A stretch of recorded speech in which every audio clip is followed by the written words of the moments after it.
Thank you, Saki.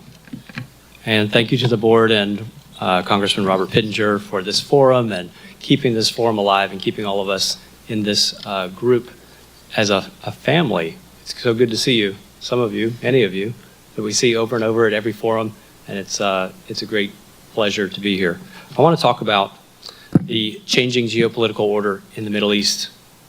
We have, for the first time in the last, at least in our lifetimes and maybe in modern history, we have a president who is willing to put forward extremely bold and extremely far-reaching, bold vision to secure the geopolitical interest and the survival, the economic survival of the United States for the next 100 to 500 years. Now, how successful he is will depend on lots of things, specifically how many partners, not just in the Middle East, but how many global partners buy into this vision.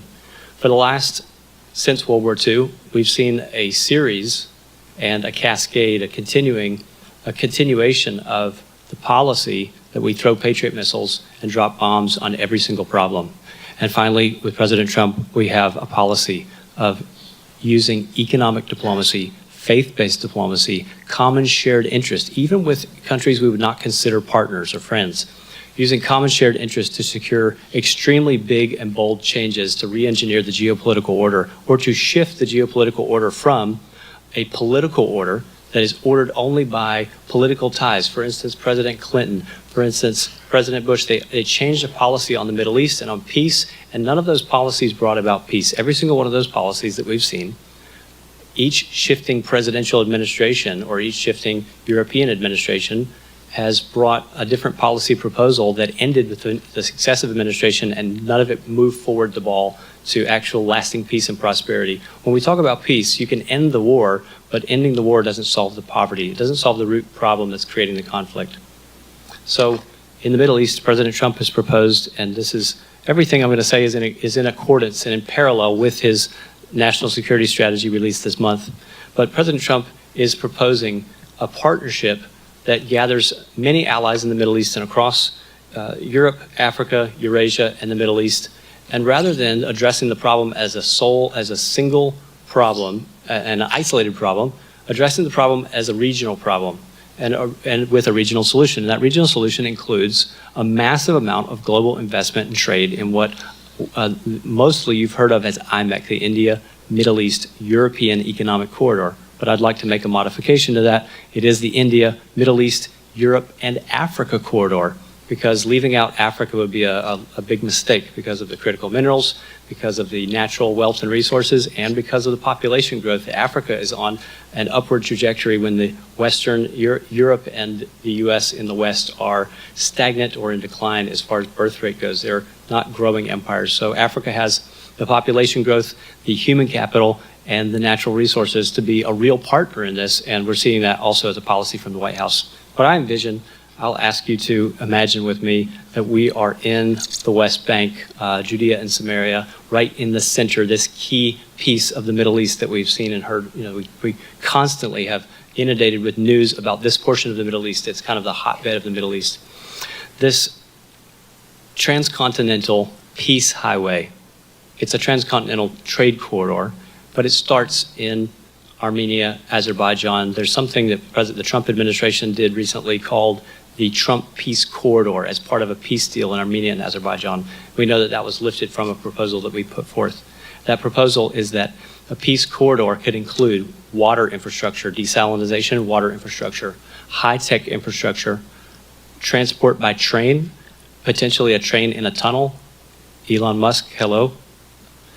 We have the Boring Company. We have the potential to build this in 2 years with a tunnel system instead of a highway system that takes about 18 to 20 years to engineer. And a tunnel system that starts in Armenia, Azerbaijan, connecting Eurasia and Europe, and continues into Syria, into the Jordan Valley of Israel and the West Bank, south into Egypt, and connecting Africa and the African nations to a trade highway. So we're talking about travel, transportation, tech, and trade. This highway, we'll envision it as a highway, potentially a tunnel, that can transport natural gas, AI infrastructure, fiber optic infrastructure, that can transport the shared goods from Africa and Asia and from Europe across a highway instead of the shipping and trade routes that are so, they're well contested and fought over. These are very hotly contested trade routes between, as you mentioned, Saki, the Chinese, and Turkey. Turkey has a plan to build or gain influence over the Gaza port as part of their plan, and significantly control regional ports. This highway significantly diminishes Turkey and China, their ability to influence global trade in a way that undermines our geopolitical interest. If we're able to achieve this highway project with the cooperation of partners, it also gives Israel a key strategic position where they control the gates. And if everyone behaves and there's peace, then the gates are open. And when the partners misbehave, I don't foresee that being a problem, because when you have 600 billion to 1.2 trillion in additional trade happening just from one highway project, it's a shared it's not just a highway, it's a corridor, but that corridor project produces just the highway alone. If you don't add natural gas, water desalination, and fiber optic infrastructure, you have 600 billion to 1.2 trillion in increased trade per year among participating nations.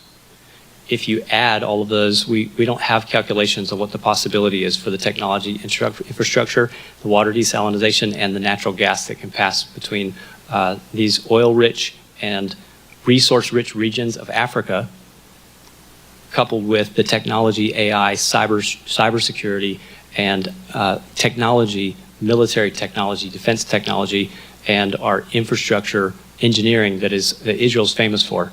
So we have a partnership made up of, instead of forcing us into a political deal or a peace deal based on a political order, who happens to be president, who happens to hold the power in this specific season, we have an economic and trade-based peace deal that is possible to endure past 10 presidential administrations, something that is going to last and have enough shared interest that each successive political change, won't shake the geopolitical order of the Middle East over and over, like we've seen the shifting and changing sands of the Middle East with every single additional European or American or Middle Eastern election or regime change.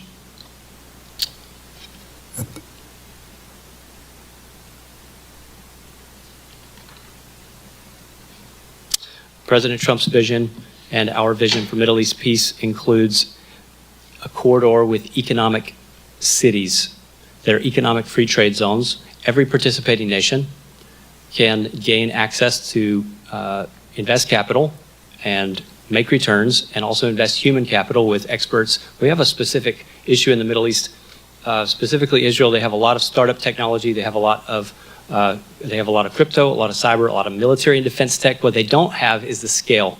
In the US, we have a specialty. We have all of our Harvard MBAs, and we have the ability to scale. So the partnership that I envision in Israel in technology, in these innovation cities, these are cities with high-tech infrastructure that are made from the bottom up. They're automated innovation cities served by drones, that the entrepreneurs and the high-tech engineers and the visionaries of the future can move to these cities and have everything ready-made there for a startup community that supports their visions and dreams and supports their ability to create new technology for the entire world, as a partnership of the nations that's leveraging the human capital from Africa, from Egypt, from Syria, and from the Arabs in the West Bank and the Palestinians. Also the technological capital from Israel, and the business capital and the business acumen from American MBAs. And in these innovation cities, we'll have hundreds of billions of dollars.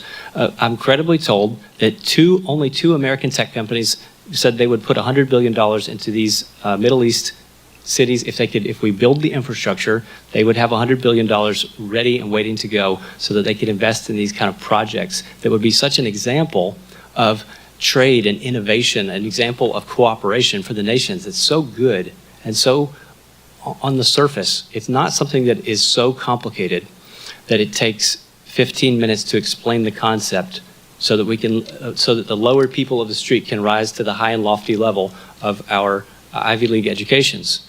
It is something that's so on the surface apparently good that it's almost as if the nations don't support this kind of innovation, agriculture tech, trade cooperation, and innovation that's meant to be an example for the nations, it's almost so simply good that as far as a man on the street level, and we know that that's kind of President Trump's mentality. President Trump often skips over the exquisite and sophisticated thinking mechanisms and goes straight to what is simply good by a man of the street type of morality. It's so apparently good that the nations who won't join will lose their political capital influence. It's a no-brainer. It makes such simple sense that it makes an easy political transition for those leaders who are constantly subject to shifting political tides and political winds. I think that this presented in such a way that the nations can obviously and easily join without political backlash makes it a viable solution, so that instead of basing peace on who is the political leader of this particular term, we're basing peace and our potential for peace and our hope for peace on things that are lasting, like trade and economy. We have our business leaders become invested in peace, because when there's peace, there's prosperity. Thank you, JC. And thank you, everyone.